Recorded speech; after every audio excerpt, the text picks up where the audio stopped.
안녕하세요. 멘토즈입니다. 오늘은 금융권에서 외사, 국내사 어디가 더 좋을까요? 라는 그런 질문을 가지고 얘기를 좀 나눠보려고 합니다. 많은 분들이 그런 질문을 주시는 것 같아요. 아, 외사를 먼저 들어가야 되냐? 국내사를 먼저 들어가야 되냐? 아, 그런 부분에 대해서 명쾌한 답을 묻지 못하겠다는 분들이 계셔서 그 부분에 대해서 오늘 제가 조금 도움을 드리려고 하고 있습니다. 그래서 외사, 국내사라고 하면 사실은 이 부분에 대해서 되게 전략적인 고민이 필요할 것 같습니다. 그래서 외사와 국내사가 가지고 있는 그런 명확한 장점과 단점 이런 부분을 알고 선택하시는 것이 상당히 도움이 많이 될 것 같은데요.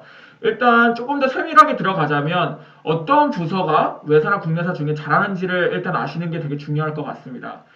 외사의 경우는 M&A, 즉 IBD라 그러죠. Investment Banking Division. 회사와 회사 간의 그러한 인수합병을 도와주는 그런 부서가 있습니다. 그런 부서의 경우에서는 아무래도 외사가 국내사보다 조금 더 잘하고 그런 부분이 훨씬 더 체계화되어 있고 잘 돼 있는 부분이 있다 보니까 그런 부분에 좀 관심이 있으시다면 외사를 추천드리고 싶고 일단 리서치 같은 부분도 외사가 조금 더 잘 돼 있는 부분도 있습니다. 물론 국내사도 리서치는 워낙 잘 되어 있기 때문에 거의 뭐 대동소이하다고 할 수는 있으나 아무래도 좀 더 영어가 좀 더 편하시고 아무래도 조금 더 홍콩이나 뉴욕으로 이제 그런 쪽으로도 진출을 계획하고 계신다 분이 계시다면 외사가 조금 더 추천을 드릴 수 있는 부분이 있을 것 같고요. 반면에 외사 같은 경우는 국내에서 IPO나 뭐 ECM 아니면 채권을 다루는 DCM 그러니까 아무래도 좀 약간 유상증자 무상증자를 하는 그런 ECM, DCM 또한 채권 DCM 쪽에서는 아무래도 국내사 대비 조금 약한 부분이 있습니다. 왜 그런가 하면 이쪽 분야는 정말 네트워크 베이스입니다. 그러니까 기업들이 돌아가면서 관계를 잘 맺고 있는 국내사한테 딜들을 많이 주는 그런 어느 정도의 구조이다 보니까 외사 대비 국내사가 그런 네트워크가 조금 더 좋은 부분이 확실히 있기 때문에 IPO나 ECM, DCM 이런 쪽을 좀 더 원하시는 분들이 있다고 하면 국내사를 조금 더 추천드리고 싶은 부분이 있습니다. 사실은 한 몇 년 전만 해도 저희한테 외사나 국내사에 대해서 물어보신다면 저는 외사를 많이 추천드렸을 것 같아요. 부서를 막론하고.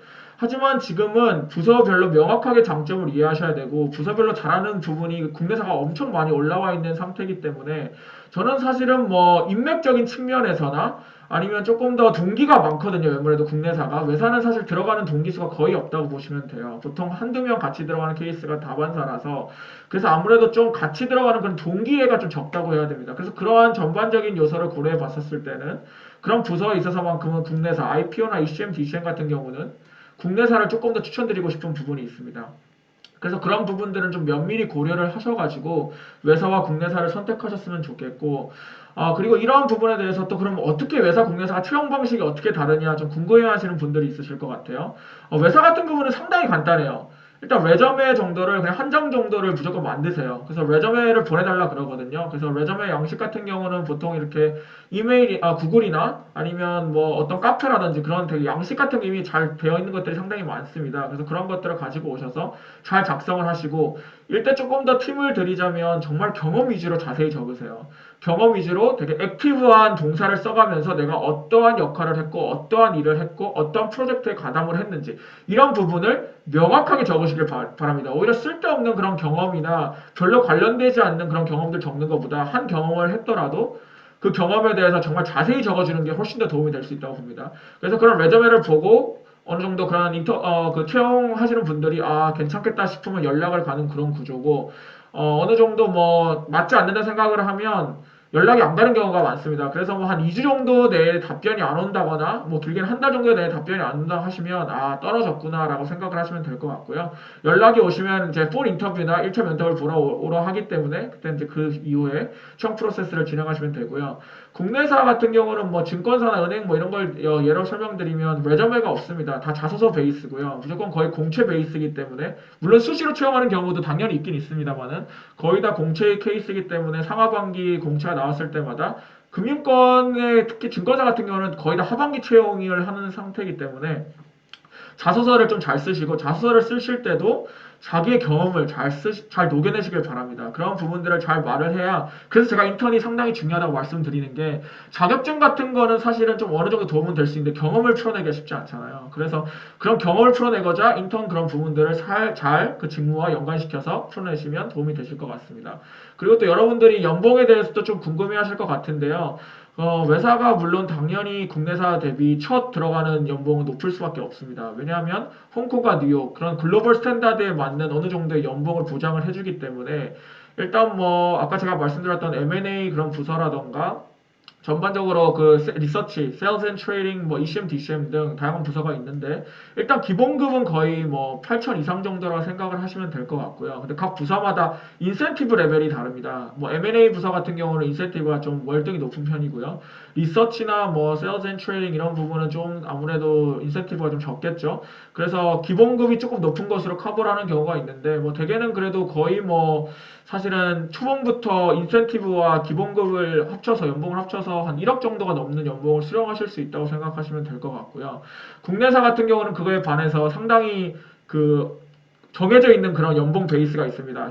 신입이 사원이 받을 수 있는 연봉, 대리, 그 다음에 올라가는데 신입 연봉은 대략 평균적으로 한 5천 정도라 생각하시면 될 것 같고요.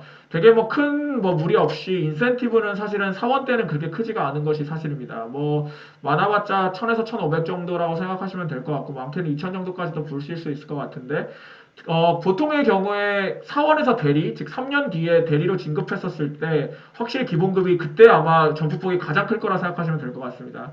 그때 이제 한 6, 7천 정도로 올라가신다고 보면 될 것 같고, 그 다음에 인센티브까지 하시면 그때는 이제 어느 정도 한 3, 4년 차 정도 되면은 그래도 연봉이 어느 정도 꽤 고소득으로 올라가실 수 있다 생각하시면 될 것 같고, 그래, 그러니까 어떻게 보면 연봉적인 측면에서는 처음에 들어가셨을 때는 매사가 당연히 좋을 수밖에 없습니다. 하지만 다른 그 부서적인 장점이라던가 뭐 인맥적인 그런 부분들이 더 중요하시다고 생각하시는 분이 있다면 그런 부분들이 좀 뭐 비교적으로 연봉은 좀 낮더라도 국내사가 그런 부분들은 조금 채워줄 수 있다는 생각을 하시면 될 것 같고 그리고 마지막으로 그런 질문을 하시는 분들이 되게 많은 것 같아요. 그럼 외사에서 있다가 국내사로 가는 경우도 있냐? 아니면 국내사 있다가 외사 갈 수 있냐?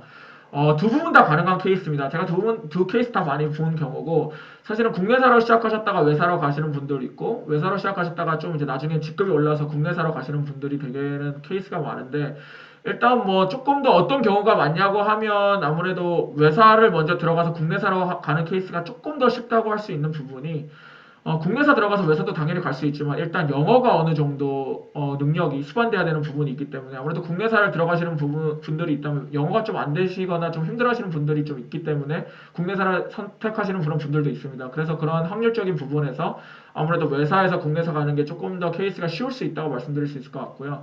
일단 외사를 들어가시게 되면 어느 정도 의사소통은 당연해야 되는 거고 이메일도 특히 영어로 쓰는데 전혀 무리가 없고 편하신 분들이 가셔야 되는 게 맞는 것 같습니다. 일단 말을 많이 하는 부서도 있고 뭐 이메일을 많이 쓰는 부서도 있지만 그래도 기본적으로 영어 정도의 스킬은 의사소통하는 데 전혀 문제가 없을 정도의 의사소통은 되셔야 외사를 가실 수 있다고 제가 뭐 말씀을 드릴 수 있을 것 같고요.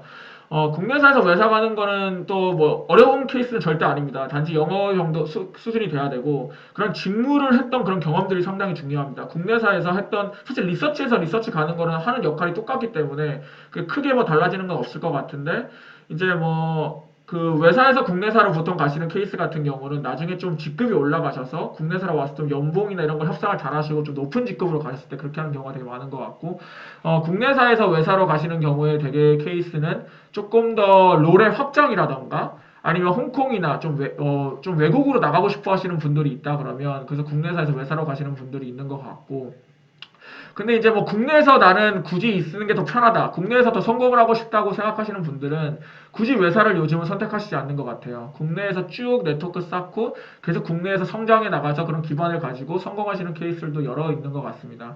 그래서 다시 한번 말씀을 드리면 외사에서 국내사, 국내사에서 외사 이직하는 거 전혀 문제 없고요. 다만 내가 어떻게 해왔느냐, 어떠한 식으로 나를 이렇게 마케팅 할 것인가, 프로모션 할 것인가가 상당히 중요하다고 말씀을 드릴 수 있을 것 같고 국내사에서 외사를 가시려면 그래도 좀 어느 정도 네트워크가 되게 중요한 건 사실입니다. 왜냐면 제가 아까 말씀드렸다시피 외사는 뽑는 채용 인원이 워낙 적기 때문에 되게 네트워크 베이스로 뽑는 경우가 거의 9할이 넘는다고 보시면 될 것 같아서 좀 네트워킹을 상당히 많이 하시고 좀 아무래도 아시는 분들이 좀 많은 경우에 또 더 용이한 부분이 있다 보니까 그런 것 같고요.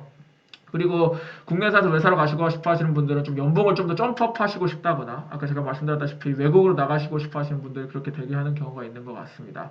그래서 외사와 국내사에 대해서 오늘 제가 간단하게 좀 설명을 드렸고 뭐 연봉이라든지 채용 프로세스라든지 뭐 외사 국내사 서로 이직이 가능한 것인지 외사 국내사의 그런 각 부서별로 장단점이 있는데 그거를 파악하고 어떻게 선택적으로 외사나 국내사를 정하는 것이 중요하다는 것에서 말씀을 드렸습니다.